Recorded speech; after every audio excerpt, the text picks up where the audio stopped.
Welcome to the Tantrum of the Week podcast, where we talk about the latest tantrum erupting at your house and give you quick ideas about what's happening and how to help them go away.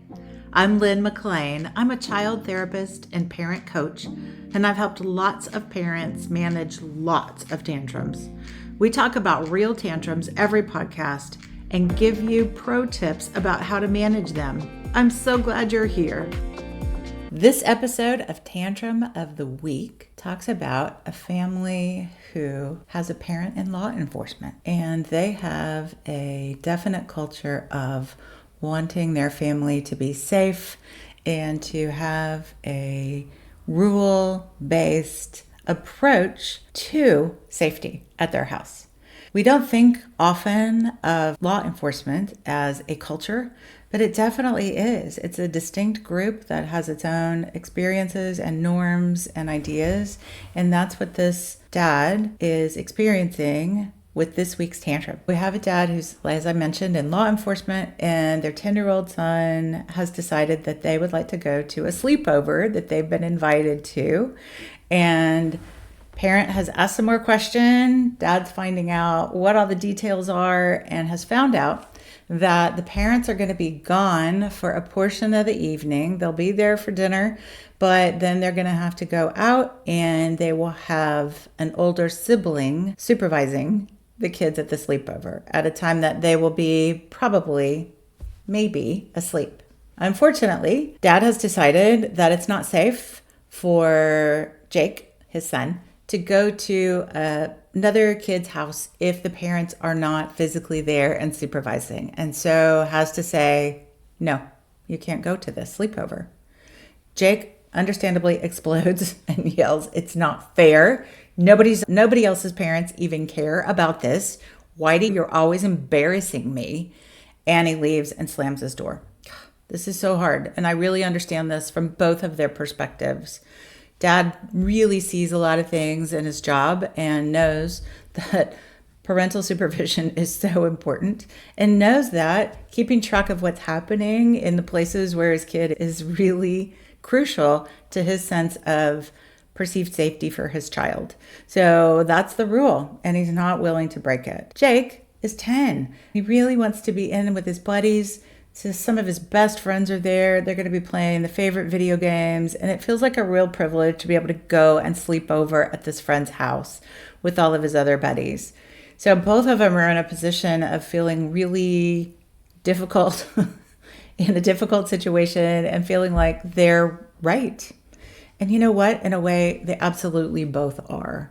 So let's talk about what to do in the moment, what to think about with regard to how come it's all happening, and how to maybe apply all of that to the future so we can avoid some of this happening again.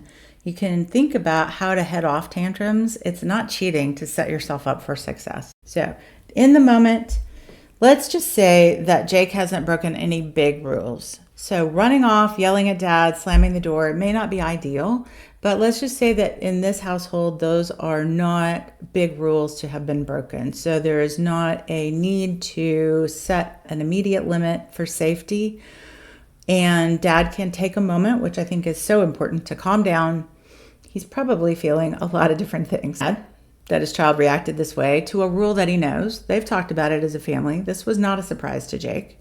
Also, like, genuine concern for his child. You want him to be happy. We don't set out to make rules to make them feel really sad. And 9 times out of 10, we don't want them to miss really important things with their friends. We don't want that to go on. And rules are rules. And this dad has really solid rules. He sees a lot of stuff in his job and knows that he wants his kid to be safe.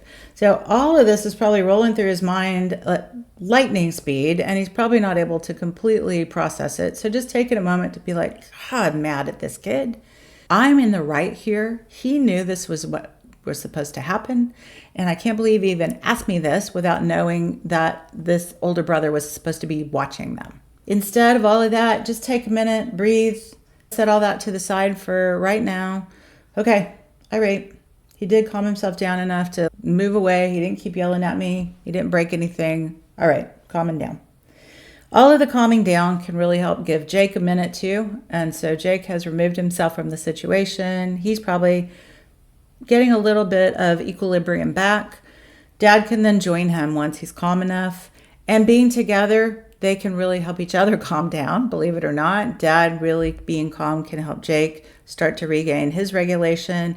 And when they're easy enough, calm enough, they can breathe, then you can start to talk about things. Now would not be the time for Dad to remind Jake of all the important reasons why this rule is in place in the household. It's not the time to remind him that it's never okay to yell at him and that he shouldn't be running off and closing doors, that they expect him to be more grown up than that. Now is really the time to just reflect his feelings. This is really hard, and stop talking. I get it. You really wanted to go. Stop talking. Give Jake a chance to process through this, because sometimes reflecting those feelings is literally just helping them understand how they are feeling, and it can help them calm down more. When they are just fresh off of a tantrum, it's not the time to remind them that actually they really knew all this stuff, and so why are you acting like this now? It's the time just to be with them, help them see what's happening, and then you can move on and talk about different options in a couple minutes. While we're thinking about all of that, thinking about where everybody's coming from can help us really understand all the perspectives. I said before, I really feel for everybody in this scenario, which honestly I typically do. I think that parents in law enforcement, they see things in a different way than a lot of other parents do. So it's not that Jake's friends' parents are negligent or wrong for setting up older brother to watch the kids during the sleepover. It's just that Jake's dad has a perspective and has an eye on things in a different way. So knowing that about himself can really help him start to have a little more understanding of Jake's experience with his friends and his friends' parents. I think that knowing that other parents may have different boundaries and different norms, you can talk to your kids about that as well and say, yeah, I know it's different there. And different feels unfair a lot of the time. This is just how it is at our house. And knowing that's part of the conversation, it can help set you up in a different way versus criticizing your child because they're not wanting to follow your rules. Instead, it's just saying, I know, it's different. Absolutely.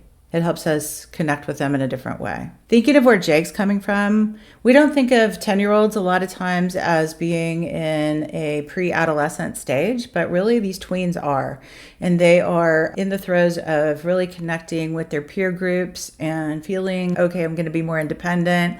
A sleepover is a great chance for some autonomy. It can feel so fun to be able to think, okay, I'm going to go hang out. We're going to have pizza, play our video games.